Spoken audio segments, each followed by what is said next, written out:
আমি যখন iOS 80.3 update করি আর আপডেট করার পর আমার ফোনে কিছু সমস্যা দেয়, আমার সিরি প্রপারলি কাজ করছে না, তারপর নেট ইস্যু প্রচুর পরিমাণে সমস্যা দিচ্ছে। যখনই দেখলাম 3.1 18.3 আমাদের যখন আপডেটটা রিলিজ হয়, সাথে সাথে আমি আপডেট দেওয়ার জন্য চলে আসি। দেখতে পাচ্ছেন আমি হচ্ছে আপডেট দিয়ে নিচ্ছি।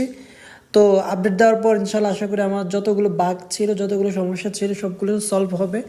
তো আপনারা যদি আপডেট দিয়ে না থাকেন, আপডেট দিয়ে দিতে পারেন যদি আপনাদের ফোনে বিভিন্ন সমস্যা দেখায়।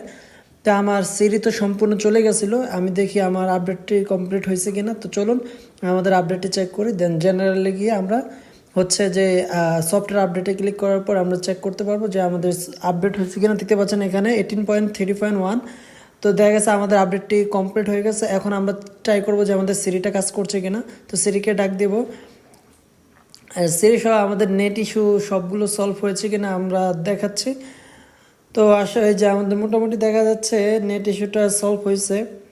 তো এখন হচ্ছে আমরা সিরিকে ডাক দেবো, যা দেখবো যে সিরি আসলে প্রপারলি কাজ করে কিনা। দেখতে পাচ্ছেন সিরি কিন্তু প্রপারলি কাজ করছে। তো সিরি কিন্তু আমরা যা বলছে ও কিন্তু শুনছে বা আনসার দিচ্ছে, হ্যাঁ না বা। ও কিন্তু আগে ছিল 18.2, ওই সময় ছিল 18.3 দেওয়ার পর হচ্ছে ওর এই সমস্যাটা হয়ে গেছে। এখন 3.1 যেহেতু আপডেটটা রিলিজ হয়েছে, সাথে সাথে আপডেট দেওয়ার পর আমরা দেখলাম। এখন আপডেট দেওয়ার পর আপনাকে যে কাজটি করতে হবে, সফটওয়্যার আপডেটে এখানে আইসা আপনাকে যে অটোমেটিক আপডেট আছে এই অপশনটা অন রাখতে হবে। কারণ হচ্ছে অটোমেটিক আপডেটটা অন রাখলে হচ্ছে আপনার দেখা গেছে সব কিছু ফাইলস আপডেট হওয়া থাকে আইওএসের, ওইগুলো পরে ধীরে ধীরে আপডেট হয়। দেখা গেছে আপনি 2 থেকে 3 দিন এই আপডেটটা রাখতে পারেন, অটোমেটিক আপডেটটা অন রাখতে পারেন। Thanks for watching.